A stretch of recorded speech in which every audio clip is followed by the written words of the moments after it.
कहा गया है सुना गया है कोई न बोले, कहा गया है सुना गया है कोई न बोले, ज़बां दराजों को मशवरा है कोई न बोले, अजीब लुकनत पसंद हाकिम से वास्ता है, अजीब लुकनत पसंद हाकिम से वास्ता है, जो चाहता है जो सोचता है कोई न बोले। हमारी दाईं तरफ इस सदी का सबसे बड़ा फकीर सोया हुआ है।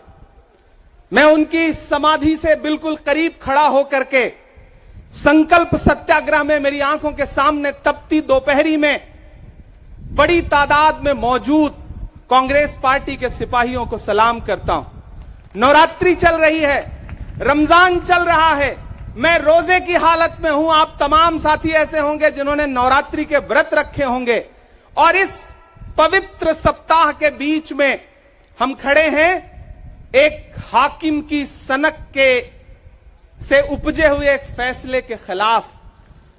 दोस्तों, भारत के लोकतंत्र के लिए एक मुश्किल लम्हा है ये। याद करिए, जब हाकिम की सनक की वजह से आप लाइनों में लग करके अपने पैसे बदलवाने के लिए बैंकों के साथियों से विनती कर रहे थे, चरौरी मिन्नत कर रहे थे, तब सबसे बड़ी आवाज बन के कौन बोल रहा था? राहुल गांधी। नतीजा क्या निकला? उनकी एसपीजी सुरक्षा वापस ले ली गई।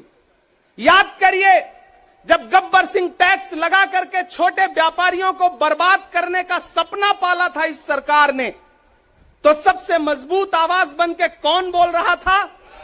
राहुल गांधी। नतीजा क्या निकला?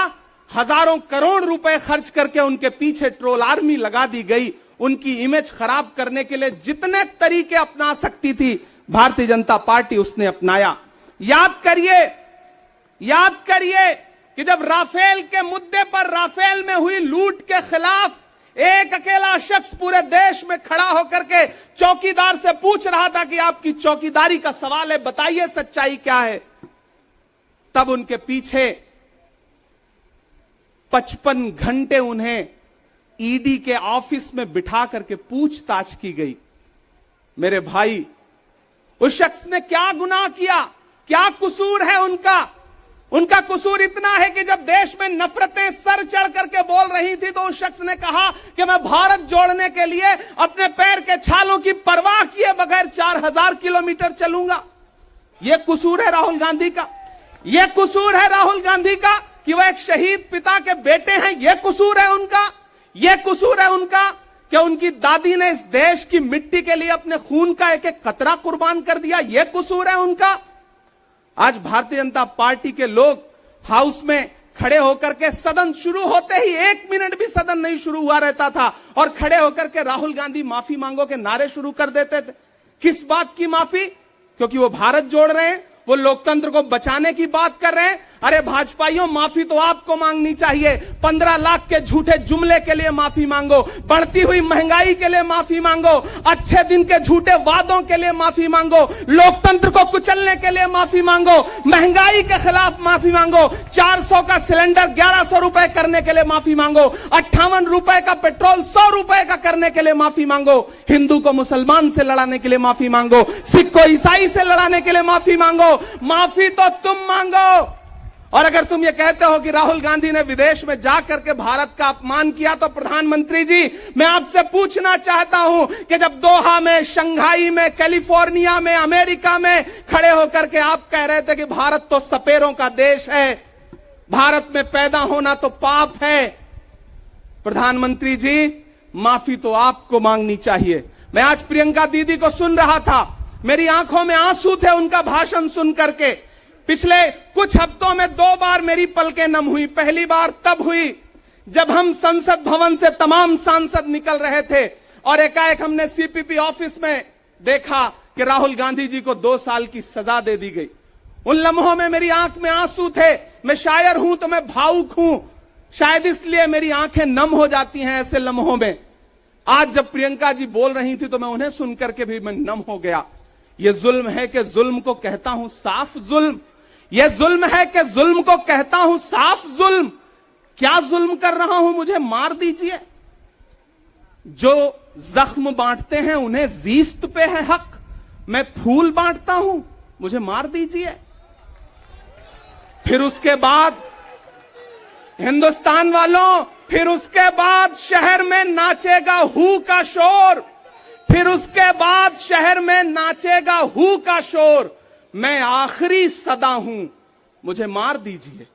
मेरे भाई, इस देश के लोकतंत्र को बचाने के लिए जो सबसे बड़ी आवाज है इस देश के, उसको मारने की, उसको कुचलने की जो कोशिश है, उसके खिलाफ आपको खड़ा तो होना पड़ेगा, आपको बोलना तो पड़ेगा।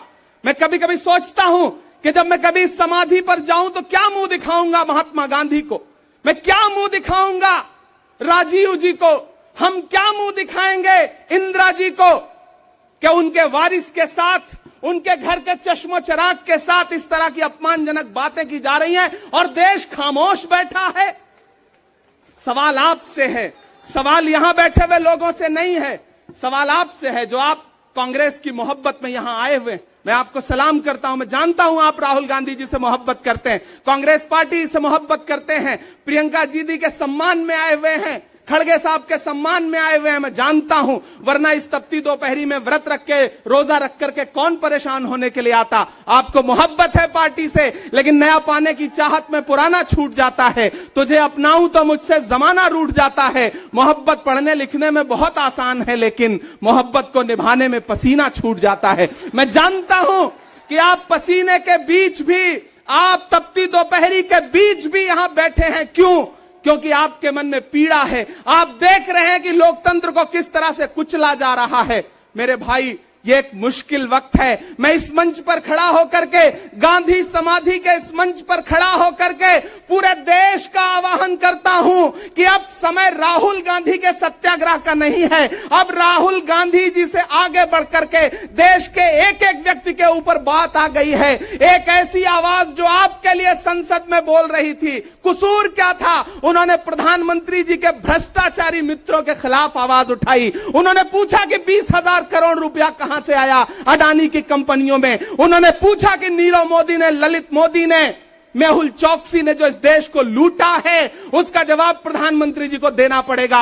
अगर प्रधानमंत्री जी इतना कहने से आप राहुल गांधी जी की सदस्यता ले लेंगे तो हम तमाम सांसद तैयार हैं, ले लीजिए हमारी सदस्यता, लेकिन हम रुकने वाले नहीं हैं, हम झुकने वाले नहीं हैं, हम मुसलसल बोलते रहेंगे। मैं हिंदुस्तान के लोगों से कहना चाहता हूं कि हमने सहराओं में हासिल किया आसानी से, तुम समंदर में भी रहकर न मिले पानी से। ये सियासत के दिए सबके हवाले न करो, मुल्क बिक जाता है एक शख्स की नादानी से।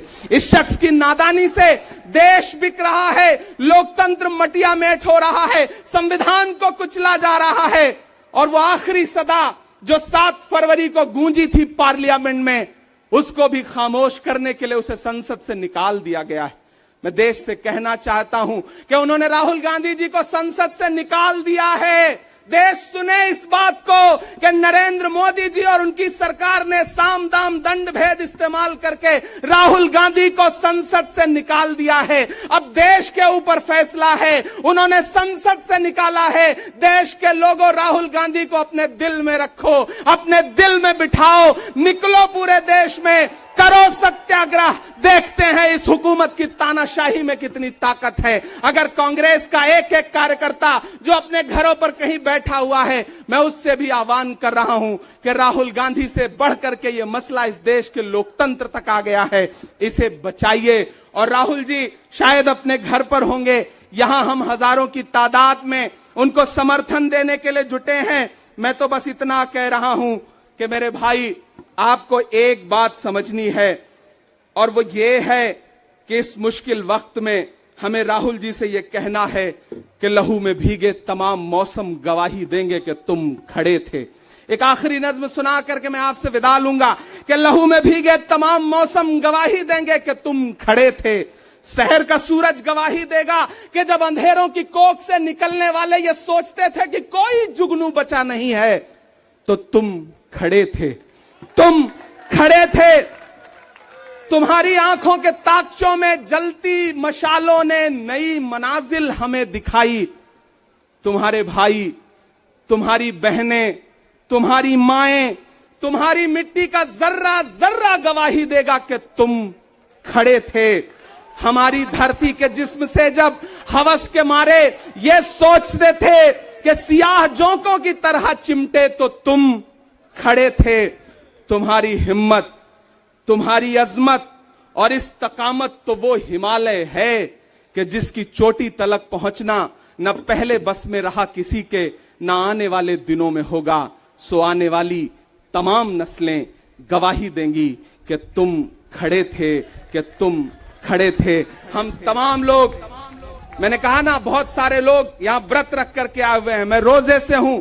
हम तमाम लोग इस देश के लोकतंत्र को बचाने के लिए राहुल गांधी जी के साथ अलल ऐलान खड़े हैं, खड़े रहेंगे और एक एक सांस तक उनके साथ खड़े रहेंगे। ये हमारा राहुल गांधी जी से वादा है। जिसे खौफ नहीं है मुरझाने का, हम उस गुल के साथ खड़े हैं। कैसा भी दौर आए लेकिन हम राहुल के साथ खड़े हैं। कल भी खुलकर साथ खड़े थे, आज भी खुलकर साथ खड़े हैं। कैसा भी दौर आए लेकिन हम राहुल के साथ खड़े हैं। शुक्रिया।